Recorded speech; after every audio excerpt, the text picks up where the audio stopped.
Dragons क्या है, मिस्र के पिरामिडों का निर्माण क्यों हुआ, धरती पर जीवन कैसे प्रारंभ हुआ, क्या जानवर भी रंग पहचान सकते हैं, ऐसे ही अमेजिंग फैक्ट्स आज की इस वीडियो में हम जानेंगे। हाय गाइस, मैं हूं अरुण जैसी और आप हैं मेरे साथ द ग्रेट नॉलेज में। आपने ड्रैगन का नाम तो सुना ही होगा, लगभग सभी काल्पनिक कहानियों में यह होता है। क्या आप जानते हो कि ड्रैगन क्या है? ड्रैगन प्राचीन कथाओं का एक भयानक दानव है जिसका वास्तव में कभी अस्तित्व नहीं था। प्राचीन मानव ने अपनी कल्पना से इसका निर्माण किया था।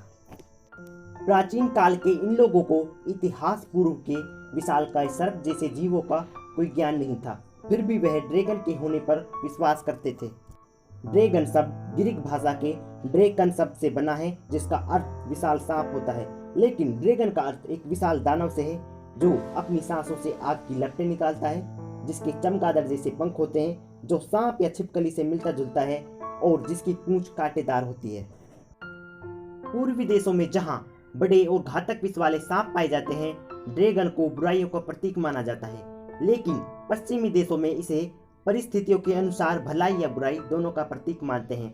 अधिकतर लोग इसे अशुभ या बुरा मानते हैं। ईसाई और यहूदी ड्रैगन को अशुभ तथा खतरनाक समझते हैं।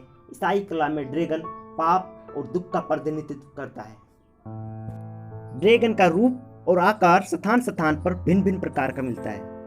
बेबीलोन ड्रैगन के 4 पैर होते हैं और बिब्लिकल ड्रैगन के कई सर, जो यूनान के हाइड्रा से कुछ मिलता जुलता है। युद्ध काल में इसका उपयोग वीरता का प्रतिनिधित्व करने वाले प्रतीक के रूप में किया जाता था। 20वीं शताब्दी में इसे प्रिंस ऑफ वेल्स के अस्त्र शस्त्रों पर डाले जाने वाले चिन्हों के रूप में उपयोग करने की स्वीकृति मिल गई। चीनी ड्रैगन, जिसे लंग कहते हैं, वहाँ का एक राष्ट्रीय प्रतीक है। जापान और चीन के ड्रैगन के पंख नहीं होते। उत्तर पूर्वी भारत के राज्यों तथा भूटान के विभिन्न त्योहारों पर ड्रैगन की मूर्तियों का भी उपयोग किया जाता है। इंडोनेशिया के कुछ द्वीपों पर पाया जाने वाला कोमोडो ड्रैगन वास्तव में एक बहुत बड़ी छिपकली है। ड्रैगन को अब भी आमतौर पर एक रहस्यमयी पौराणिक आकृति माना जाता है।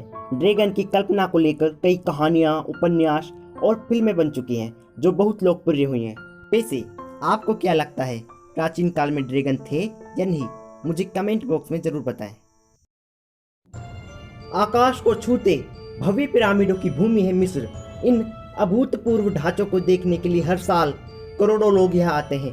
प्राचीन मिस्रवासी मानते थे कि मनुष्य का जीवन केवल धरती पर ही खत्म नहीं हो जाता, वरन मृत्यु के बाद भी चलता रहता है।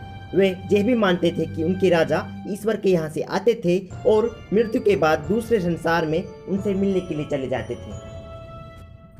मिस्र में कई परंपराओं का अनुसरण किया जाने लगा था और सबसे आम बात यह थी कि अपने जीवन काल में राजा एक विशाल मकबरा बनवाता था जिसमें उसे मृत्यु के बाद दफन था। ये मकबरे पिरामिड के आकार के होते थे। इनके निर्माण में प्रचुर मात्रा में पत्थर, मजदूर और लंबा समय लगता था। इसी तरह के स्मारक दक्षिणी अमेरिका में भी देखे जा सकते हैं। मिस्र में इस समय लगभग 68 पिरामिड विद्यमान हैं। इनमें सबसे प्रसिद्ध है काहिरा के नज़दीक गीज़ा के 3 पिरामिड। इन तीनों पिरामिडों में सबसे बड़ा पिरामिड फराओ राजा का है।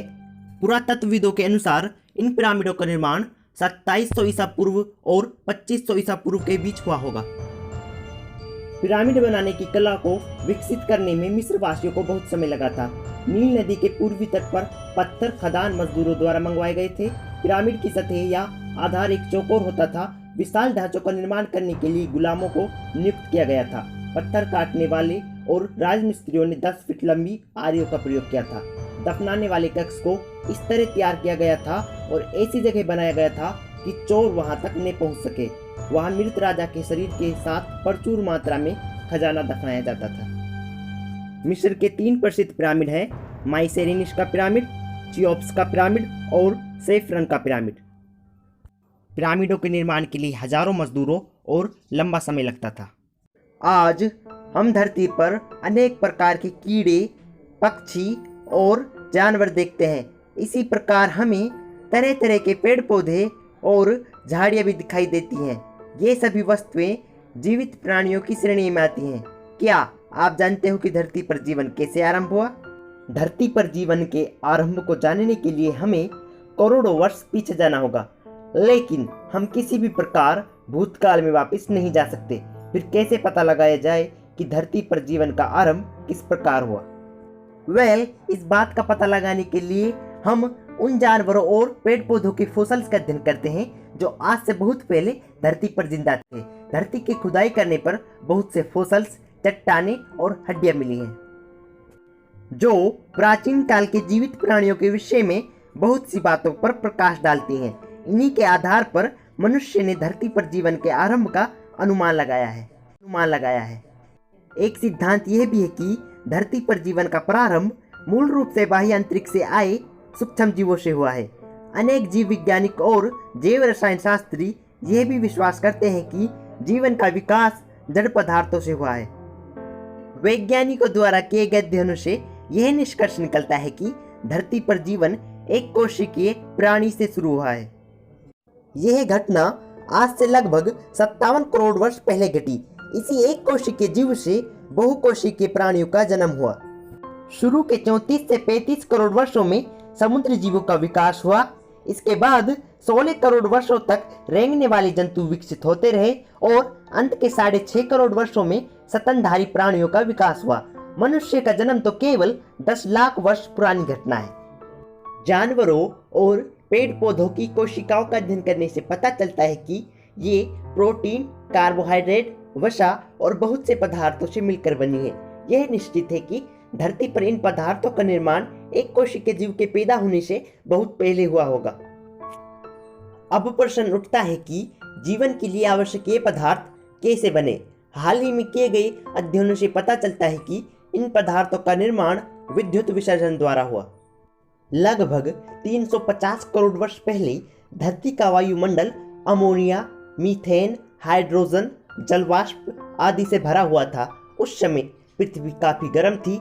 इसके चारों ओर बादल छाए रहते थे जिनमें बिजली चमकती रहती थी।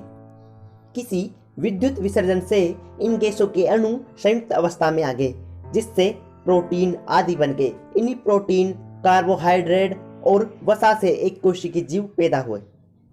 यद्यपि जीवन की शुरुआत के विषय में आज मनुष्य ने बहुत से रहस्यों को समझ लिया है, लेकिन बहुत सी बातों का समाधान अभी तक नहीं हो पाया है। उदाहरण के लिए परमाणु और अणु तो बेजानदार चीजें हैं, फिर इनके मिलने से एक जानदार वस्तु कैसे बन जाती है? वह क्या चीज है जो एक कोशिका में दूसरी कोशिका पैदा करने की क्षमता पैदा कर देती है? इन जटिल प्रश्नों का उत्तर ढूंढना भी बाकी है।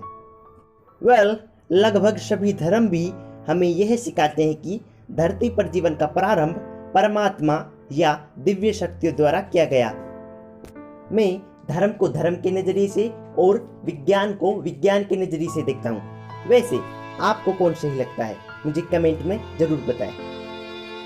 हम जानते हैं कि जानवरों को भी हमारी तरह दिखाई देता है, लेकिन क्या वे हमारी तरह अलग अलग रंगों को भी पहचान सकते हैं? इस प्रश्न का उत्तर पाने के लिए वैज्ञानिकों ने बिल्ली, कुत्ता, बंदर, शहद की मक्खी आदि बहुत से जानवरों पर रंग की पहचान से संबंधित बहुत से प्रयोग किए हैं। कुत्तों के विषय में यह निष्कर्ष निकाला गया कि वे रंगों की पहचान नहीं कर सकते। कुछ कुत्तों को कई रंग की खाने की चीजें दी गई, अलग अलग रंगों का इन पर कोई प्रभाव नहीं पड़ा। इससे यह सिद्ध हो गया कि कुत्ते रंग भेद नहीं कर सकते। इसी प्रकार के कुछ प्रयोग बिल्लियों पर भी किए गए, वे भी अलग अलग रंगों की पहचान करने में असमर्थ पाई गई। वैज्ञानिकों के अनुसार मनुष्य की तरह केवल बिना पूंछ वाला बंदर ऐसा जानवर है जो अलग अलग रंगों की पहचान कर सकता है। अधिकतर स्तनधारी प्राणी रंग भेद नहीं कर सकते। प्रत्येक जीव के लिए यह दुनिया अलग दृष्टिकोण से है। शहद की मक्खी में रंग भेद करने का आश्चर्यजनक गुण है। एक शहद की मक्खी पराबैंगनी किरणों को भी देख सकती है, जिन किरणों को मनुष्य भी नहीं देख सकता। लेकिन ये मक्खियाँ लाल रंग की पहचान नहीं कर सकती। इनको लाल रंग काले रंग की तरह दिखता है। रंगों की पहचान के आधार पर ही ये मक्खियाँ अलग अलग रंगों के फूलों की ओर आकर्षित होकर शहद इकट्ठा करने जाती हैं। पक्षियों में भी रंग भेद करने की अद्भुत क्षमता पाई गई है। नर पक्षियों का रंग मादाओं की अपेक्षा अधिक चमकीला होता है। मादा चिड़िया इन रंगों की ओर आकर्षित हो जाती हैं।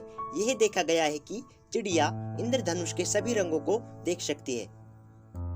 आमतौर पर जीव जंतु रंग इसलिए नहीं देख पाते क्योंकि उन्हें रात में या शाम के अंधेरे में अपना शिकार या भोजन ढूंढना पड़ता है।